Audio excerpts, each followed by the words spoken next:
We always have lots of exciting book launches at the NGC Bocas Lit Fest. We've got lots of exciting book launches this year in particular, but I'm particularly pleased by this one. It's a book that I haven't read it from cover to cover as yet, but I've started reading it.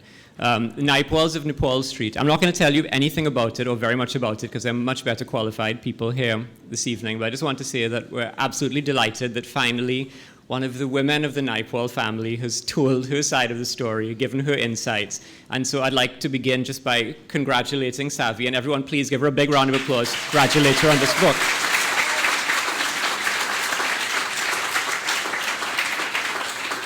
I'm going to hand you over now to Jeremy Poynting, who himself deserves a big round of applause.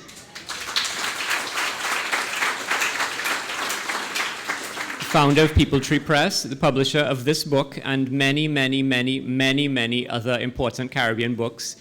There's no one else in the history of the world who's published more Caribbean writers than Jeremy Poynting, and for that he is a permanent friend of Bocas. And he's here every year, and we will never let him miss one of our festivals. So Jeremy is going to be the master of ceremonies this evening. He's going to tell you about the wonderful people who are going to speak and read this evening. So let's welcome him up, and let's get this started. The Naipauls of Nepaul Street.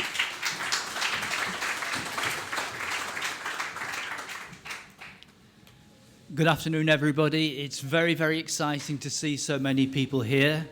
I knew that when this book crossed our doormat, that this was an important book, and I think the kind of number of people who've turned out tonight signify that that's the case. What we're going to do is we're going to have 2 or 3 people who are going to say a few words about the book. So first of all, just to say a little bit about its origins. Of course, the absolute 100% author of this book is Savi Akal Naipaul. Wrong way round. Never mind. But there is somebody else who isn't here who played quite an important part in stimulating the book, and that's Professor Arnold Rampersad, who I think at various times prodded, poked, nudged, and I think he will say a little bit, that he's written a little piece that Nella is going to read for us, and that's the first bit. After that, we'll get the introductions in first. Marjorie Thorpe, who insists that I don't introduce her as other than a friend. And I suspect that most people here know about, I'm not going to, she'll be cross with me afterwards if I say any more, but that, know how important Marjorie has been in the region, at the university, and so on, and to Bocas. So she's going to say a few words. And then Dr. Bhoe Tewarie is going to say a few words too. Again, I mean, for those who are not Trinidadians, and you need to know that Bhoe Tewarie is a long-term member of the House of Representatives. All that stuff, yeah. And just to say the person that when we were both younger and slimmer and so on, and we bounced up together probably in the mid-80s or something, didn't we? When we were kind of starting our stuff and looking at Indo-Caribbean studies and things. So it's nice to see Bhoe again. So we're going to kick off with Nella, who's going to read her statement from Dr. Arnold Rampersad, then Marjorie, and then we'll have some readings.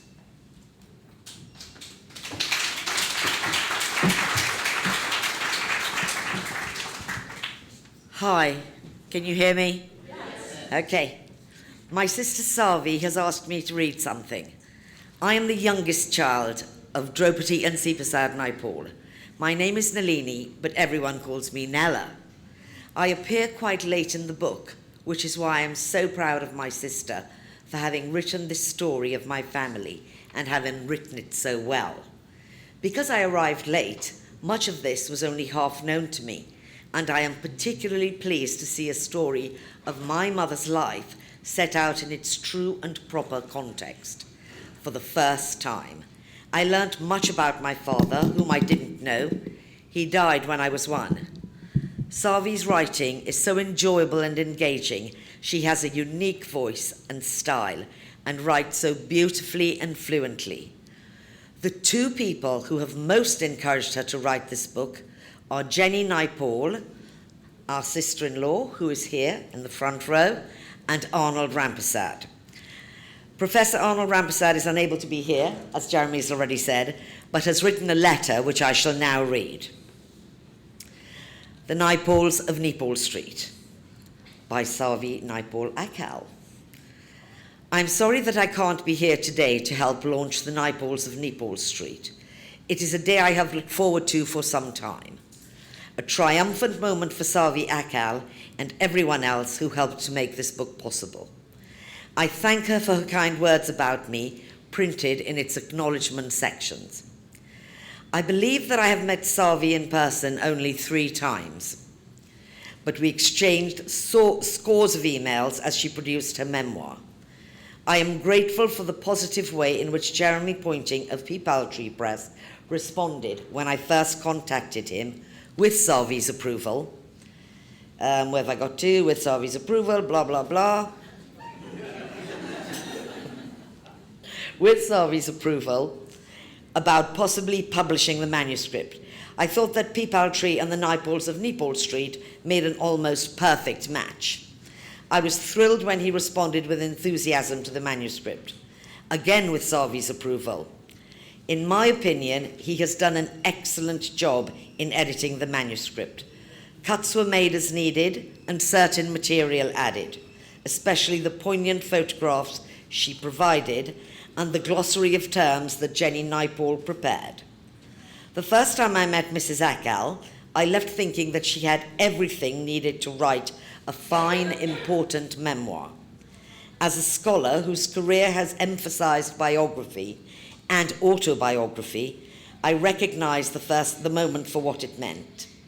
When we met again at a luncheon, in honor of a mutual friend, I sat next to Mrs. Akal and pressed my case. To me, she had a vital story to tell and the clear ability to tell it well. Eloquent and frank, she was also witty. She had both a stellar mind and a superb way with words. She also had a rare vantage point on the circumstances that led to the emergence of the Naipauls as arguably the preeminent literary family in Trinidad and an honored name on the world stage. As a literary scholar, I had developed a strong admiration for Sipasad Naipaul's 1943 collection, Gurudeva and Other Indian Tales. My regard for him deepened with the image of him that emerged from published family material, as both a groundbreaking writer and a loving father of his 2 sons and 5 daughters. I was troubled by the shadow of anonymity that obscured his wife, Draupadi Kapildeo Naipaul.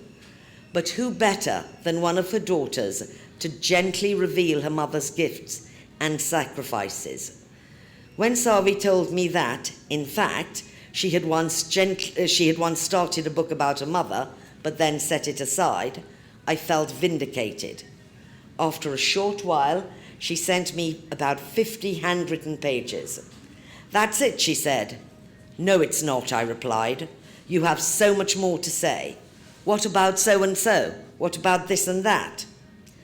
Taking some, but not all of these hints, she built up her narrative until it went past 200 pages. Always she wrote with precision and style.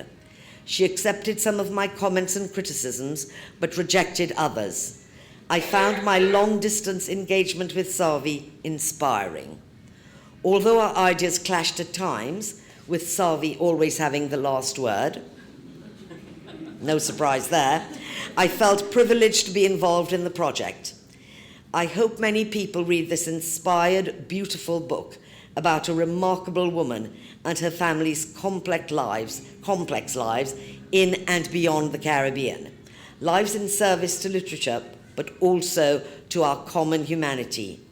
Savi Akal's memoir absolutely refutes the infamous idea of Trinidad and the Caribbean as a barren place where nothing truly worthwhile happens. Arnold Rampersad.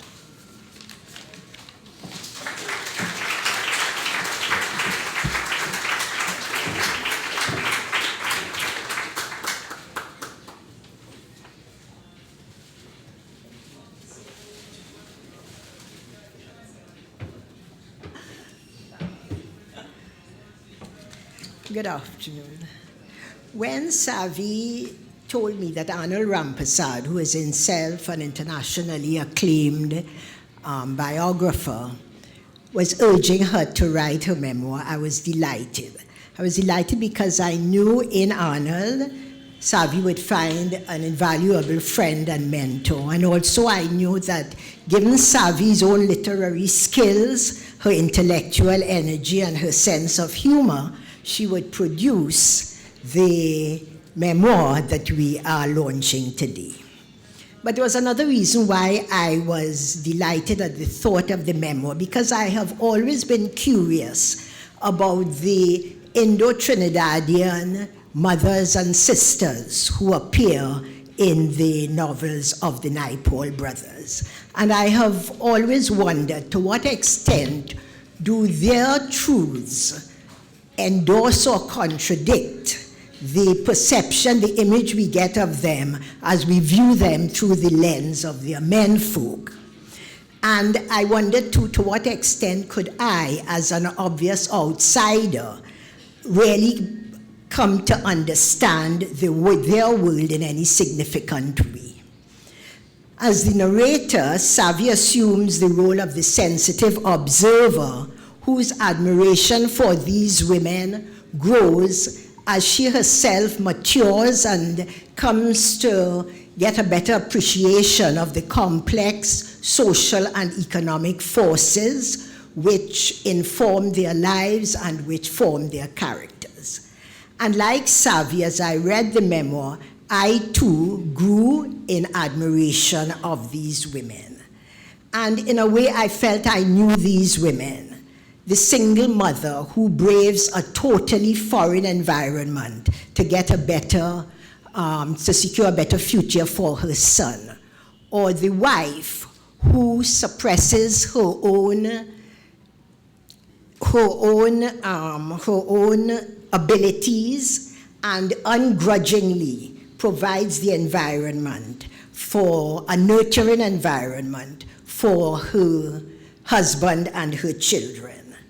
And the daughter who places familiar responsibilities above or before what might have been a preferred future. And finally, the indomitable matriarch, whose hurt, herself an abandoned wife, whose hurt is only hinted at in the vow that she extracts from her children, but whose unsentimental understanding of her environment and her vision, I think, paved the way for the successes of her children and even their children. So I feel these women, if I just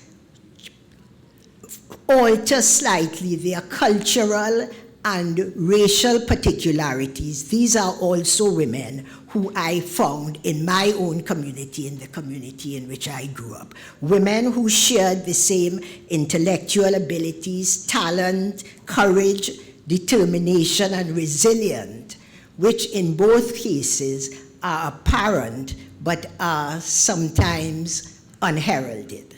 And so, Savi, I thank you, I congratulate you on this achievement, and I thank you for encouraging us along the road to becoming the more tolerant, the more compassionate, the more humane society that I believe our shared history prescribes.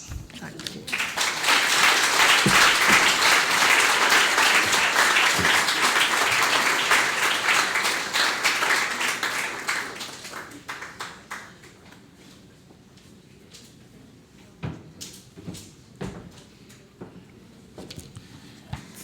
Thank you very much. Good evening, everybody, and special congratulations to Savi Naipaul Akal. The thoughts I'm going to express is based on a reading of an early manuscript. I have not seen the published book, but when I read it, as I told Savi, you are in it for real, it is authentic, and I am sure that it's going to do very well. Savi Akal has written a wonderful, thoughtful, honest book about her family, starting with her grandparents and acknowledging her grands and the lineup of cousins and everyone in between all over the world. It took about a year of diligent, disciplined writing during a period of deep reflection to finish the first draft. It would have taken, in addition, another several months of work to make the book into this published work. This is a remarkable achievement for Savi Naipaul Akal, and one that we should celebrate with her with gusto. Please let her know that we honor the work, that we appreciate the book, that we cherish this opportunity to celebrate with her a personal high achievement, that we are grateful for this act of creation, which will contribute significantly to the history of the Naipaul family, as it will indeed to our understanding of the history of Trinidad and Tobago. This book will also provide some context for the fiction of Sipasad Naipaul, Vidya Naipaul, and Shiva Naipaul. But this is a book which stands on its own 2 feet and which is formidable as well as authentic in its own right. So please let Savi Naipaul Akal know that we value her contribution to the world of letters and that we love her for doing it.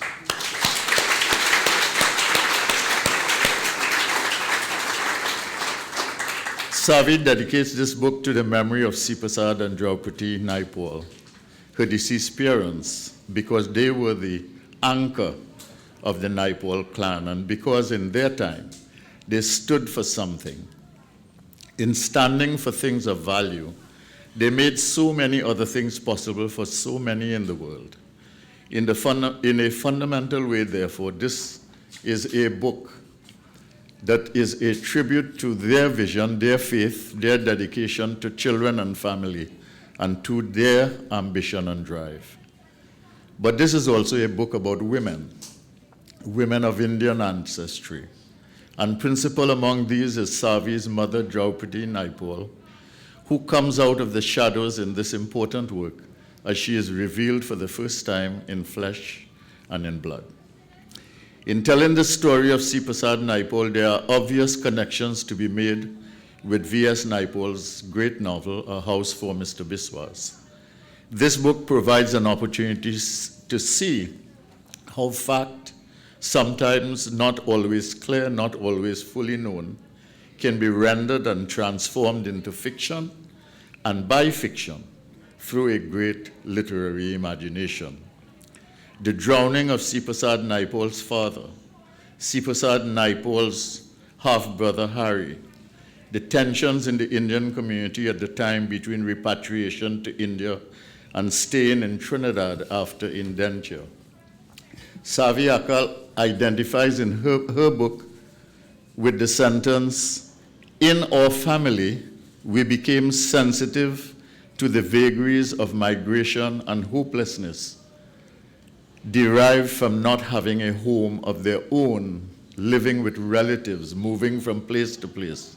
And that becomes embedded in the consciousness of V.S. Naipaul and drives a persistent theme in his works.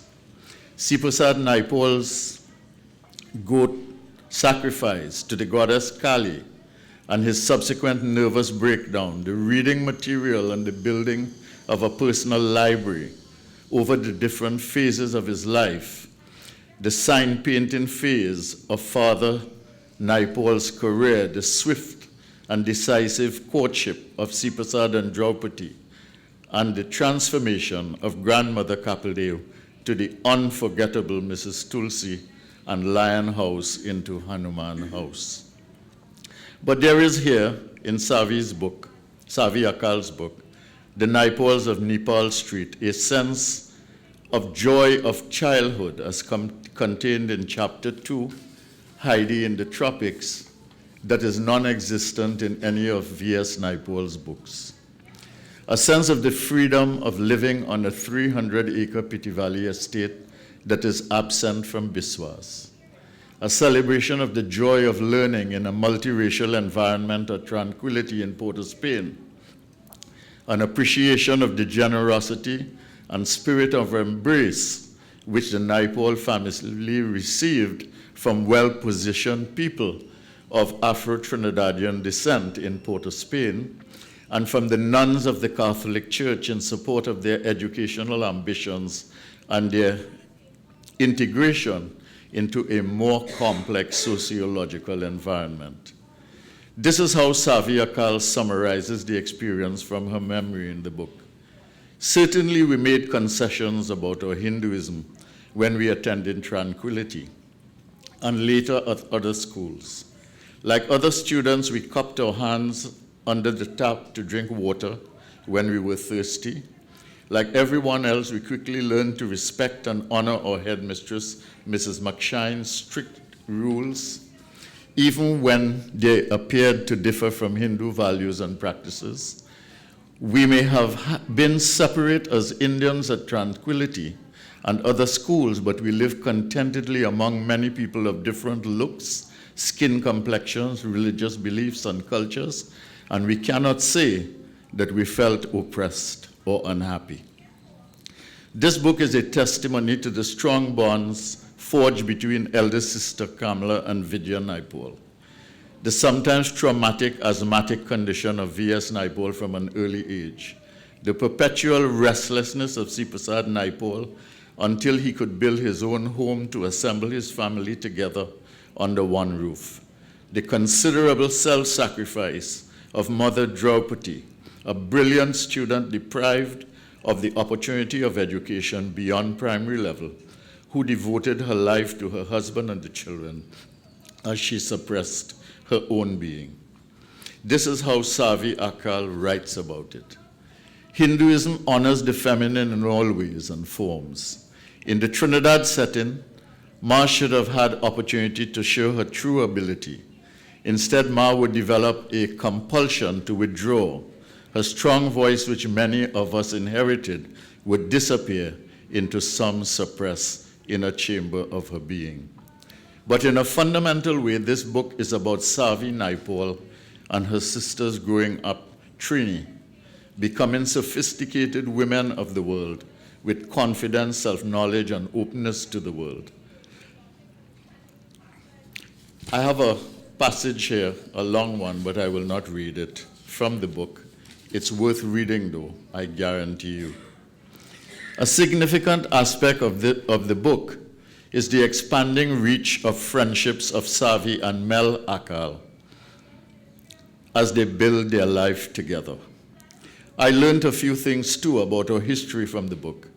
I did not know, for instance, that Carlos, Alfredo, Rosalino, Alberto, Anna, Petra, and Louis streets in Woodbrook were named after the children of the Seagert family, who brought the Angostura secret from Venezuela to Trinidad and led to the founding of the Angostura brand. But the book, although about life in Trinidad from the early 20th century to the present day, is truly about the Naipaul family and its fortunes over time. The pages about the deterioration of the health of Sipasad Naipaul, his painful heart attack, and ultimately his demise are especially moving. The impact on the entire Naipaul household cannot be described in terms less than very traumatic. Savi herself writes that she was in shock for a full week before coming to terms with her father's passing. It also speaks to the unfortunate letdown for Shiva by his big brother, Vidya, and the growing rift between Vidya as he gains recognition as a writer and the rest of the family, and the brutality of Vidya towards his mother, Draupadi. And there are throughout the book many very personal experiences, feelings, and thoughts which the author freely shares. But this book also gives this author's insight into political change, which she witnessed and experienced, and some of her honest feelings may not be palatable to all even today. Despite acknowledging Eric Williams' obvious charisma and political significance in the 1950s against the background of our colonial experience, she is nevertheless struck by the fact that his politics was based on, quote, racial grievance, retribution, and revenge, and that he was paranoid, quote, paranoid in looking for enemies. The book also includes an insider's history of the Capildeo family in politics, the founding of the Democratic Labour Party, and the atmosphere at Marlborough House for the granting of Trinidad and Tobago independence, which will be of interest to many. A fair amount of the book is dedicated to Savi's own life as a student, scholarship winner, teacher, her courtship with Mel, marriage to him, and then children and study abroad in Edinburgh, and ultimately their return home with a larger family and the move to Valsayn Park, where she and Mel still live today, and then the education and achievements of their children as they themselves move up and out into the wider world and have children of their own. Some striking features are how Kamala and Savi drift apart, how conspiratorial Kamala and Vidya were with each other, and how much pain Savi herself felt at these goings-on. Not surprising, but very moving, and in spite of the very revealing biography by French, is V.S. Naipaul's utter selfishness and self-centeredness, and his seeming absence of appreciation of the love, admiration, and contribution to success of the members of his own family, including his mother, Draupadi. So while this is a book about family achievement, it is also a book about excruciating family pain. While this is a book about immense family love and devotion, it is also about hurt and disappointment. And while it is a story of the progress of Trinidad and Tobago and the achievement of many of its citizens, it is a story of our country's underachievement of potential and frustration of the talented. It is also a story of parents who never achieved their dreams so that their children would do so. And so this book is a tribute to Sipasad and Draupadi Naipaul. But the book is ultimately a triumph for Savi and Mel Akal, whose life, in spite of all the trials and tribulations, has been a triumph of romance, of love, good practical sense, high intelligence, an outward-looking view of the world, love of people, love of life and of good living, and always supreme optimism, goodwill, good taste, and noble intentions. This is a book that leaves one with a great feeling of human triumph. The woman who wrote this book is courageous, sensitive, and honest. And I suspect that she just had to write this book.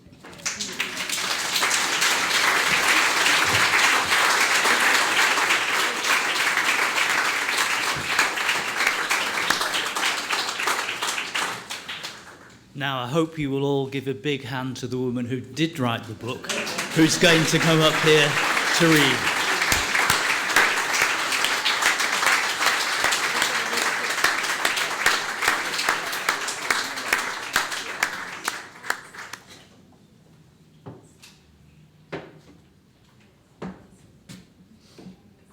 Thank you. Good evening, everybody. I was trying to reconcile the woman I was hearing about and the report card in my third form at the convent. It went like this.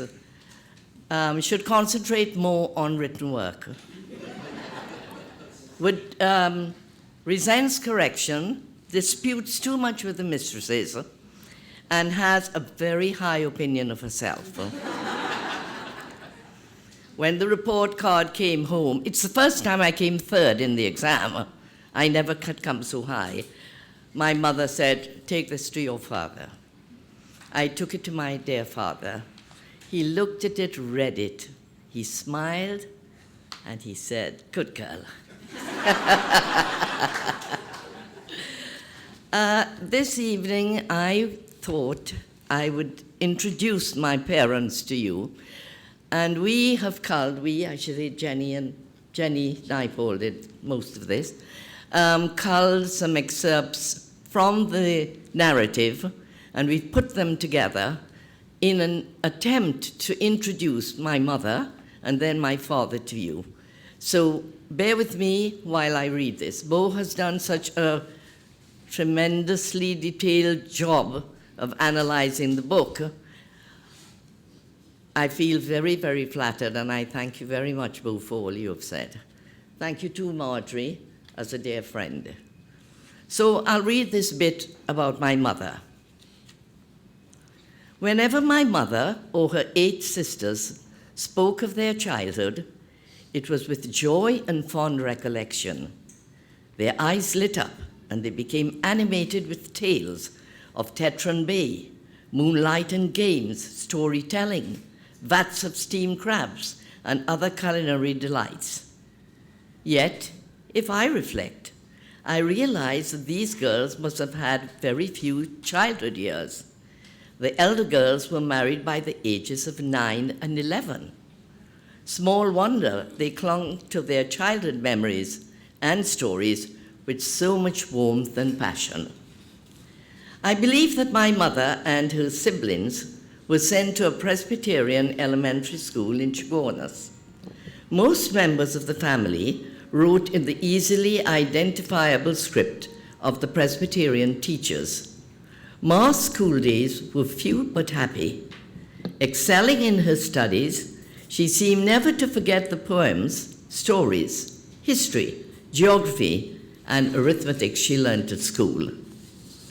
Her younger brother Simbunath was in her class, but never outperformed her. That fact, unfortunately, proved her undoing. Her mother refused to allow her to sit the bursary exam for Naparima High School out of fear or certainty that she would outshine her brother. It was a bitter pill for Ma to swallow. Her teachers begged for her to continue at school, but Nani would not budge. At the age of 11, Ma's school days were over. Until her death, she kept the handwritten goodbye page of poems and sentiments given to her by her classmates when she was taken or yanked out of school.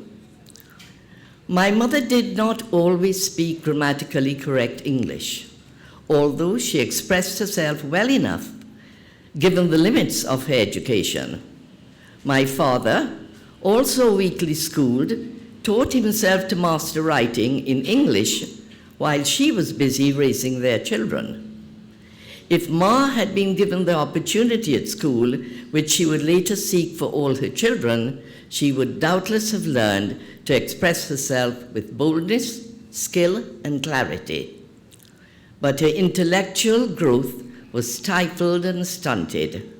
Her ambition was snuffed out by a myth present in our culture that gave much more credence to the ambitions of males over females. I believe this to be essentially foreign to the deepest roots of Hinduism, which honor the feminine in all ways and forms in Trinidad. Ma should have had the opportunity to show her true ability. Instead, she developed, as Bhoe said, and I can skip it, she developed a compulsion to withdraw. My eldest sister Kamla would always say that our mother was vain.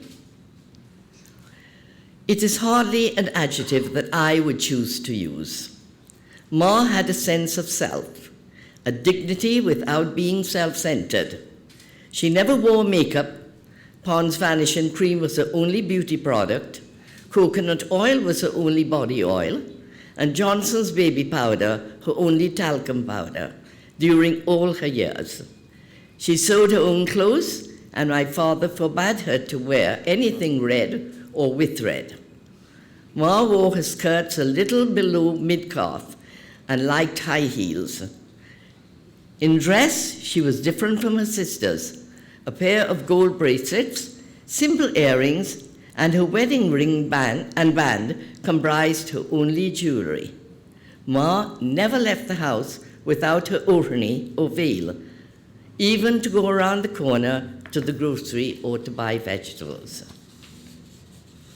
For 30 years after her marriage to Pa, Ma devoted herself to her family. Looking back, I can see that it must have been a life mainly of drudgery, single-handedly doing all the things that one needed to do for the family.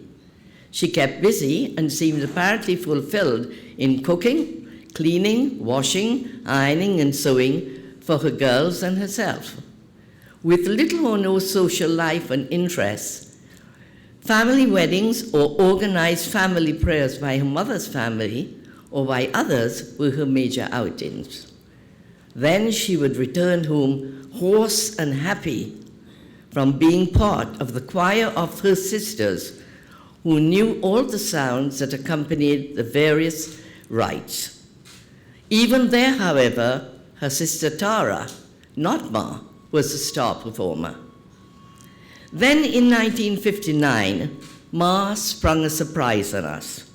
Ma, who had never worked outside the house since her marriage in 1929, took a job with her brother Simbunath at his quarry in Bitter Valley. At that time, still a semi-rural area outside of Port Spain. But already much had changed from my girlhood days when we had lived there on my grandmother's estate. Now, with her new job at the quarry, Ma left the house at dawn and returned at dusk. The quarry lands lay on the opposite side of the valley from the great house and cocoa estate, both of which had been abandoned after Nani's death. I think I need a little water.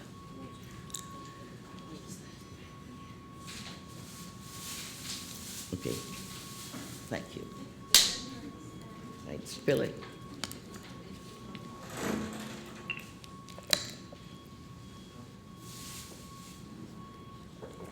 Thank you. Ma's job required her to check the trucks and loads, to take a note of the transactions, and to check on the state of all machinery in use. We all had to get used to her new vocabulary, which included D7s and D9s, tractors and crushers, overburden and blue metal, and all the various machine parts that had to be serviced, repaired, or replaced. Suddenly and quickly, our quiet Ma, usually in the background, occasionally murmuring remarks, was becoming chatty and authoritative. At the quarry, she would don her hard hat and Wellingtons and climb the ladders to peer into the trays of the trucks. She could tell at a glance how many yards of material the trucks were taking out. Ma loved her job. The men had to respect and answer to her, and that included the often fiercely independent truck drivers. At work, she knew the idlers from the good workers, and she never seemed to mind the dust and the noise. Ma also was in charge of buying and transporting sticks of dynamite to the quarry. This meant that permission had to be sought and given by the police to purchase and transport explosives.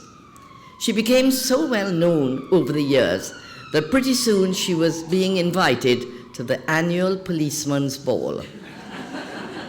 I am not sure if she ever accepted, but I would not be surprised to learn that she did attend at least once. About her salary, Ma remained tight-lipped. At first, because she was so secretive, we began to suspect that her pay was embarrassingly small. But the job made her financially independent and more secure than she had been for years. Also, she was clearly happy. That's the bit we've chosen to read. Is that too long, Jeremy? No. Would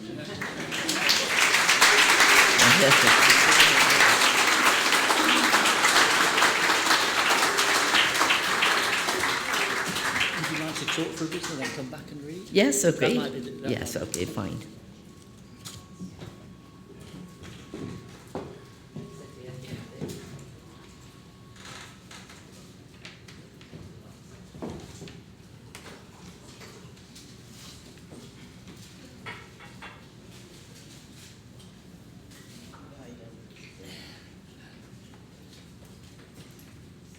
Okay, we're going to talk for a little bit, and then Savi's going to read again, so not to risk running out of voice. Okay, no.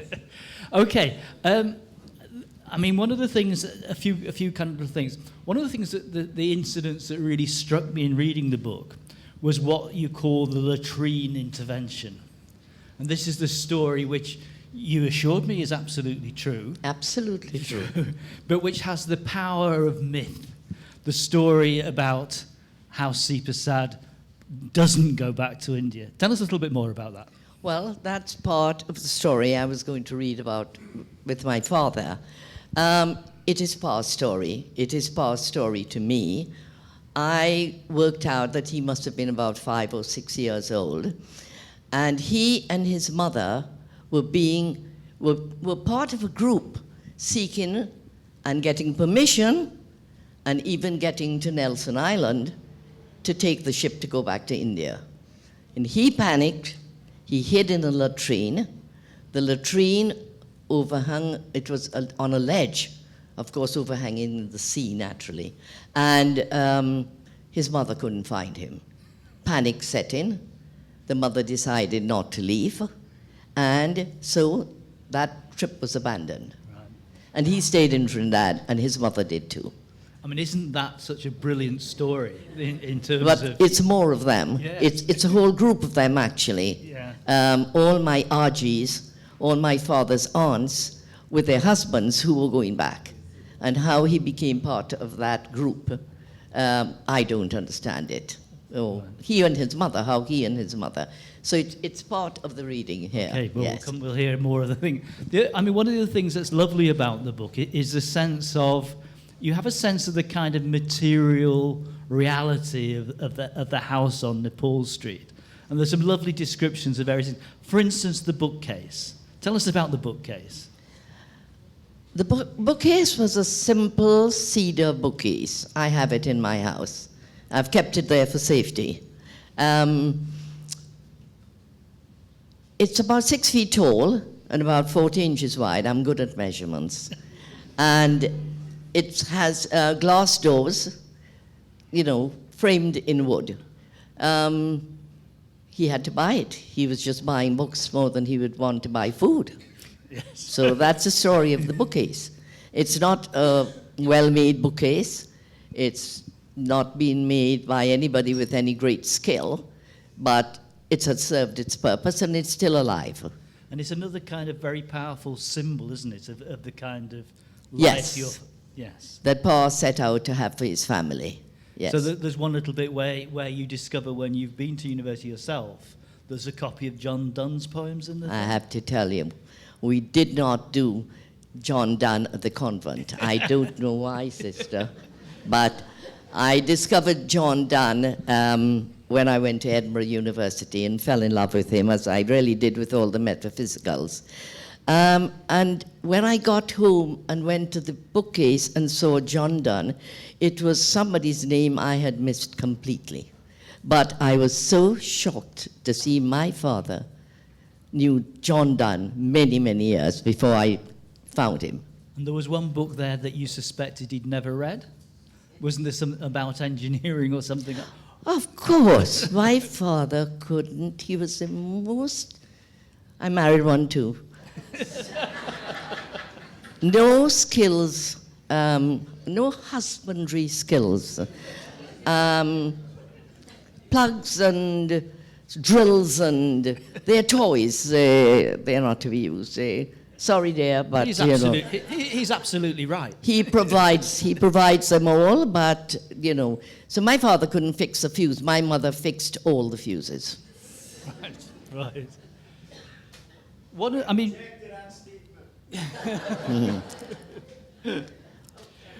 Or you were there afterwards.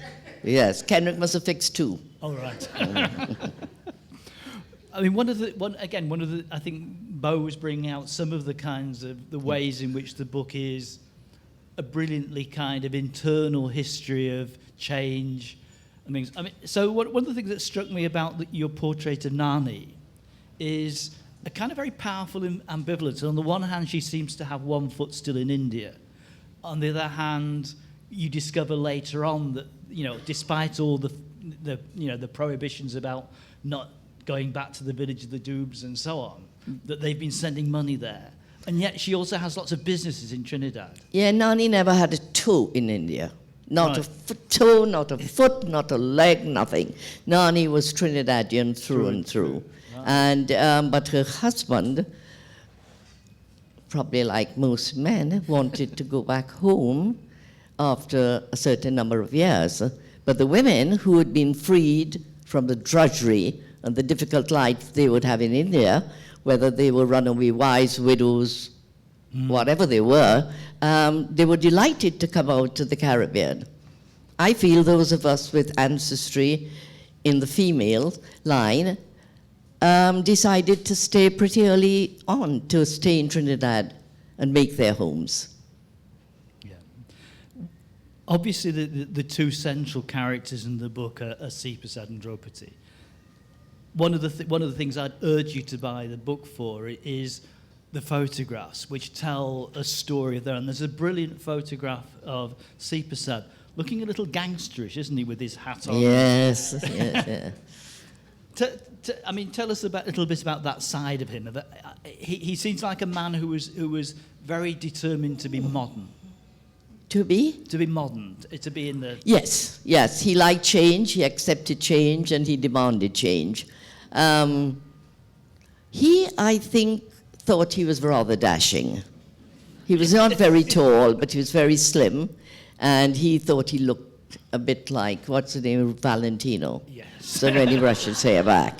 So we have a little vanity in the family, Yes, but not in my mother. No. There's a very telling pair of photographs of Pa Sipasad with his foot on the bumper of the car they acquired. There's also a photograph of Ma who's been cleaning the car. Washing the car, yes. Yeah. That's the story. That's normal. Yes, yeah. Okay. Draupadi, she has to be the real hero of the whole story. Well, I hope so. Yeah, I think that comes across really, really clearly. And there are a number of things that, one of the kind of things that I read from the thing is that she was a sort of consummate kind of diplomat. She manages the relationship with her own family, the Capildios, who are going in one direction, and yet is utterly loyal to her husband in another. Is that right? I don't think she had a choice. I think in order to survive with a different husband to the family from which she came, she had to adapt. So in her married life, I honestly feel that my mother grew in her marriage. And as a child, she had learned the way of her family, but she couldn't carry on. So I don't know. Well, I guess one has to become a diplomat. We all have to become diplomats in marriage. Otherwise, we're eroded. Yes. I think, again, one of the other things that comes across and has been hinted at is after Pa's tragically early death, she takes on the whole responsibility for the family, and despite the fact that she'd been denied education herself, she is a real encourager of you and your sisters. And she held it together, and with the nuns of St. Joseph's Convent, they held us together, and we progressed, and we stayed on to school until our A-levels. We all managed to do that. And then she had her deliverance in the form of the job at the quarry, and she asserted herself then. But, she realized that my father gave us many more liberties than she would have given us. But after my father died, she had complete faith in her daughters. She believed everything we told her. And I think by and large, we didn't lie to her. It's because she, Mira and I were particularly good. That's lovely. And then... Tell me, you yourself, when one of the stories you tell about is that when Ma is well into her 60s, I think, she disappears off to India on her own. Yes. Did that shock you? Or was it in character? I think it did surprise us that she wanted to go alone, and it did surprise us that she took the decision. She didn't tell anybody at all. But the fact that she would go didn't really surprise us. When she came to Port Spain, she became adventurous. She took a sewing course, and she would go to market every Saturday.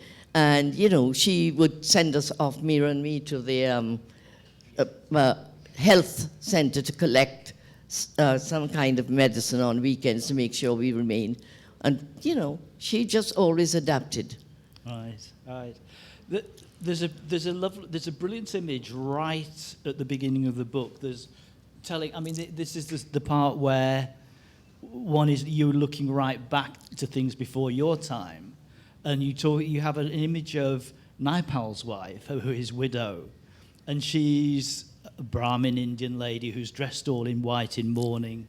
She has a wand that she casts before her to make sure no impurities come near her. Yes, that the shadows don't fall, inferior shadows yes. don't contaminate her. And that's a lovely image of sort of beginnings and origins. Do you want to say a little bit about what you think has happened since that point? Well, the caste system is not acceptable in today's age. And she was one who believed in the caste. And of course, she would believe in it because she held herself as a Brahmin, which means she was in the upper caste. But I think thereafter, those of us who, with colonialism, we could not, or caste divisions were not tolerated. I think that's correct. And with time, when you couldn't be anybody special because of your caste, you had to learn to accommodate. Right. So I just see it as change and adaptation.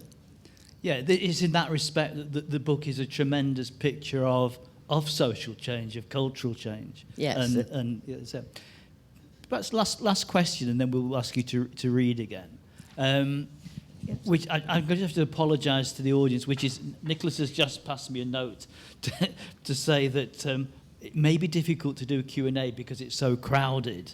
But there'll be perhaps opportunities to ask questions afterwards when we've ended. Really? I thought we were out of that. Well, we'll see. we'll try. Perhaps maybe a few people at the front or something. But perhaps the last question to you before we ask you to read again. Tell us what you've got out of the process of writing the book. As a personal kind of... I have to say, first of all, I'm surprised I wrote the book and finished it. I thought I'd do 5,000, 10,000 words and break. And Arnold Rampersad was very, very instrumental in my continuing, and he kept on encouraging and getting a little boof now and again, but... Right. Also being encouraged and being told, this is nice, that's nice, this sentence is nice. So it encouraged me to move on. And there was a story to be told. I mean, I didn't have to look for information. I had to be selective, but it was all there. So I enjoyed writing the book. And I can just tell you, I took only 10 months to write that book. Right, right. So I saw a couple of days ago, I saw an older copy of the book, and I saw August 6th or something like that, 2016. And I began it, I think, in about October of that year. October? I don't know. Right. It was about 10 months, if I remember correctly. That's remarkably quick. Well, I had the information. Yes. Yeah. Yes. Is there anything else you'd like to say before we ask you to Well, read again? I think I'd like to say thank you to two very important people in this book, Arnold Rampersad and my sister-in-law, Jenny, who edited this book. And I think she spent as much time on the book as I spent. In fact, she spent more time. Yeah, and I'd like, in editing the book. As a kind of, I'd like to reiterate that gratitude for what Jenny did. It's tremendous. And the other thing that I think I would just like to end with by saying, I think this book is as much about the family as it is about the Trinidad in which we lived. Because I tried to do the geography, the history, and even braved the politics. So I think that's the way I feel about the book. And then the last thing I can perhaps say is that I wrote the book in 2 parts, before Pa died and after Pa died. That's the way I conceived of the book. And when Arnold said to me, now we've got to get chapters, I said, are you mad? I don't know anything about chapters. So we had our little row. We had very many very nice rows. And in the end, we got chapters. Of course, he gave me most of the chapters. There. So I'm very grateful and for the help. And of course, my husband, poor fellow, had to listen. I had nobody else to read the book to, so every day he had to hear. And then granddaughters came into the pictures, and granddaughters would say, Yaya, you're not writing that. And I said, of course I'm writing that. You are not going to write that about Grandpa. I said, but of course it's the truth. Yes. So we have no more to add. Right, yes. Okay. Well, thank you very much for talking to us in that way. So you'd like to read a little more? Yes, this actually is a bit longer, so I think perhaps we've could just we've got perhaps 5 minutes before closing off. just a closing off. Yes. Okay, fine. Let me grab the. Am I going to? Let me take the thing off. Yes.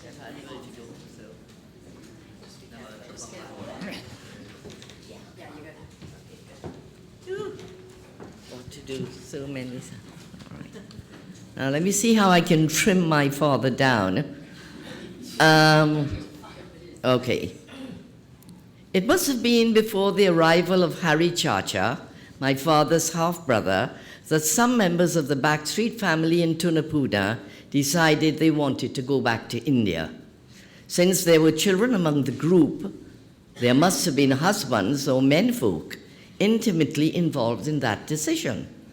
Though I do not know the names of any adult males in that household, I am as certain as one can be that if there were men, the decision to go back to India was probably taken by them. You know my bias already. I am equally ignorant of how my grandmother and father became part of this Back to India group, or what their motives were. My knowledge of this event came personally from my father. The family, according to him, had secured their passages on a ship. Officials had approved and stamped their papers for repatriation. The group even went to tiny Nelson Island in the Gulf of Paria to board the ship for India. Like the more celebrated Ellis Island in New York, Nelson Island served as a major immigrant station.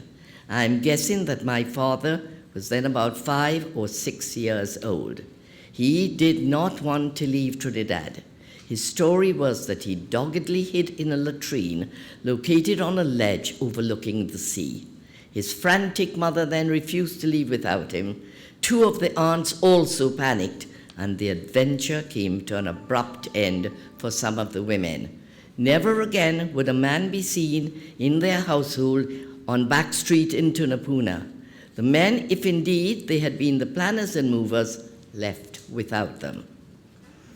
This episode of repatriation to the motherland and the act of resistance to that repatriation is to me of great importance. Call it fate or luck, the latrine intervention by my father, Savi Naipaul, would change the entire history of our family. Young as he was, he had rejected repatriation to India. So now, a little bit about my father's early life. My father, seen as the main culprit in the repatriation debacle, had a stroke of luck when one of his aunts, Rupkal, having married a prosperous, generous man named Sukhdev Misir, accepted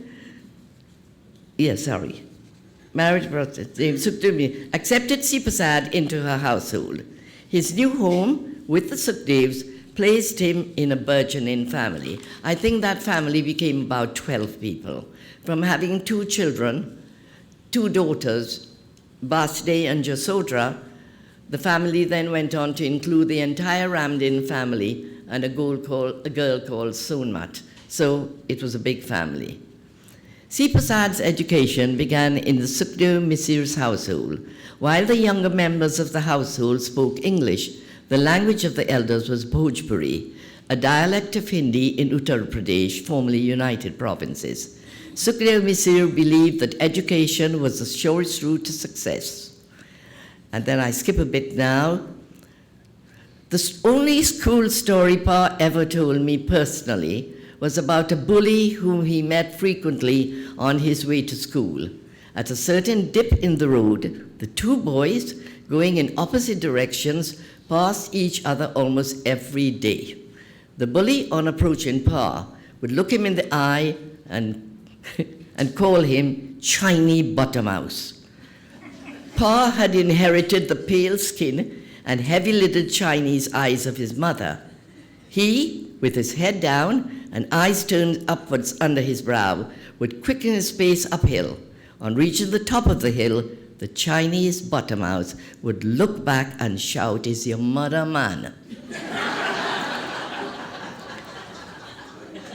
To me, the encounter and the rejoinder show that my father was then fairly grown up.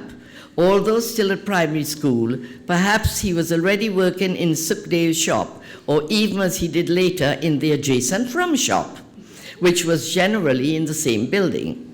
Pa obviously relished listening to the conversations, especially in the rum shop. The arguments among the patrons about which was the better or best rum always amused him, and he would sometimes attempt to provoke them. He knew that all the rum, whether it was called Red Rooster or Seventh Heaven, came out of the same cask. Rum bottles were filled and labeled in the shop.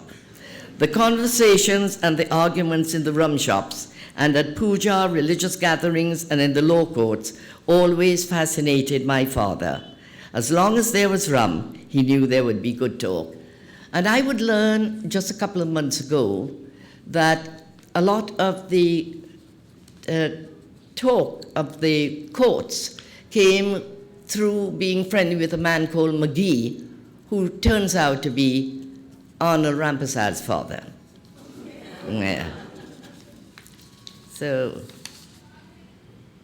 apart from working in Sukhdev's shop, my father developed a hand for lettering. Painting signs allowed him to doodle and observe the scene about him. It also took him to the Arima Bus Company, where he was employed for a while, and which accounted for him having a driving license as early as 1928. It is said that the practice of art brings mental and physical healing. From early on, Pa needed mental healing. In spite of being accepted within a large household, in which he apparently was in basic ways fairly well treated, he must have considered himself an outsider. Sign painting would have been restorative and satisfying, an occupation that kept him apart and yet made him feel useful. My father was always aware of the poverty of his family. Certainly he was grateful to Sukhdev Misir for permitting him to go to school, which spared him from back-breaking work in the sugar fields. And like his brother and sister, Prasad and Prabharan, who were parched and wrinkled by the tropical sun, Pa as a youth remained sallow and under-exercised. Reading would not have been a regular pastime in the El Dorado household, and I'll skip that bit. Then we went on to the bookcase, about which we've talked about, so we leave that out.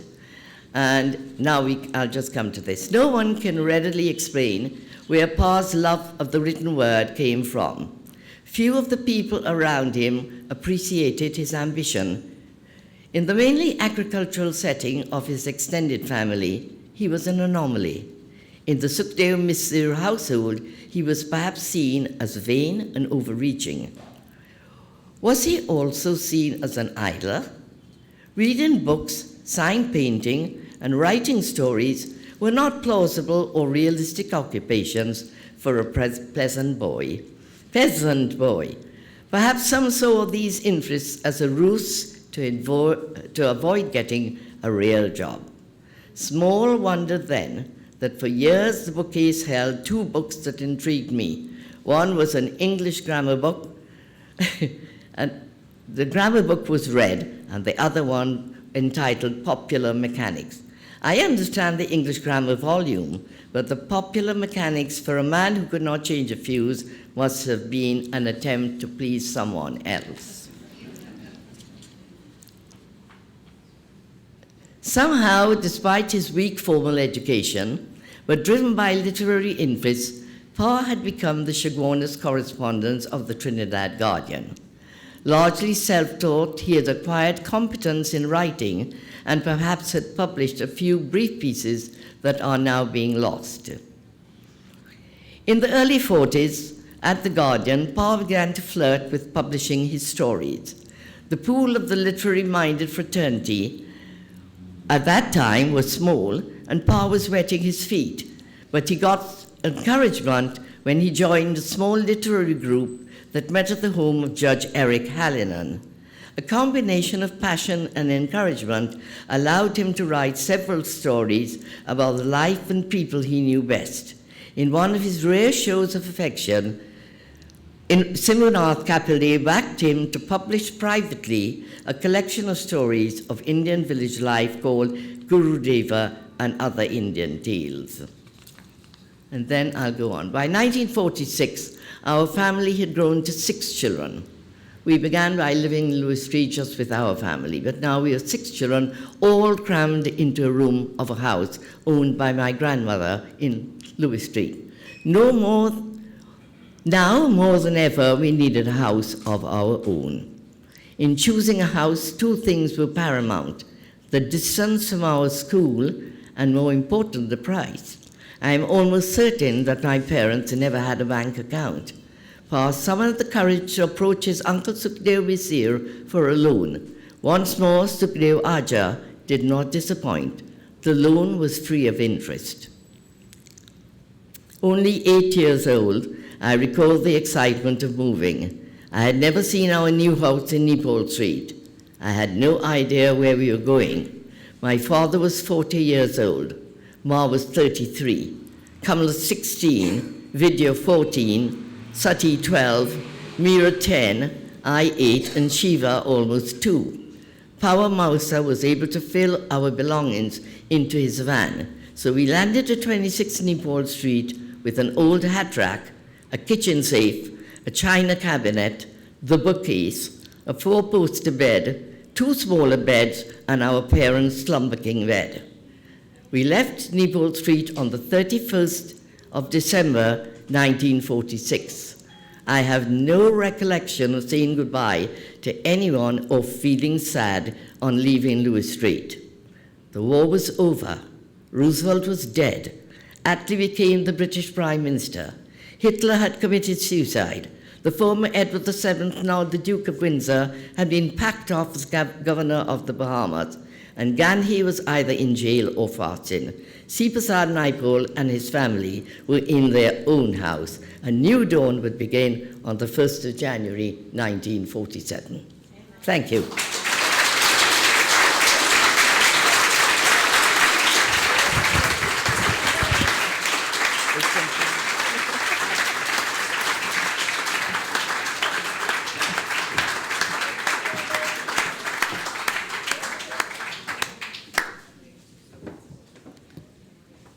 I'm sure you all feel that you've had an immense treat in hearing that reading. Brilliant. Another round of applause.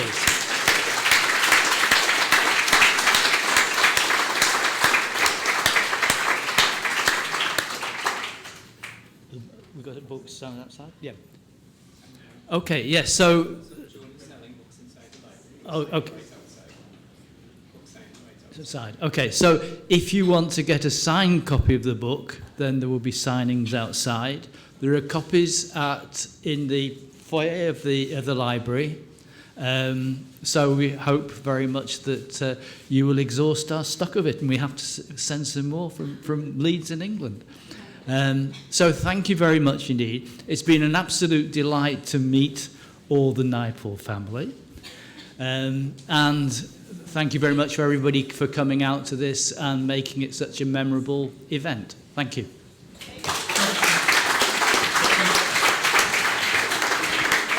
And of course, thank you as well to Jeremy, publisher, editor, our host this afternoon. Let's give a big round of applause to Jeremy and Peepal Tree Press.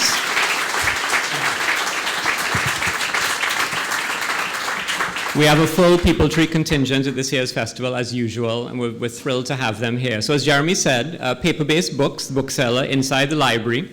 You've got to go out the fire station, up into the library. They've got copies of the book available for sale.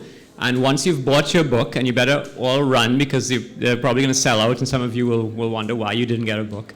We're going to escort Savi outside onto the terrace. There's a table set up there for her to sign, and she'll be very happy, I'm sure, to sign all of your books with beautiful, personalized messages. Everyone, thank you very much for coming this evening, and we hope you'll come back to some of the other festival events in the next few days.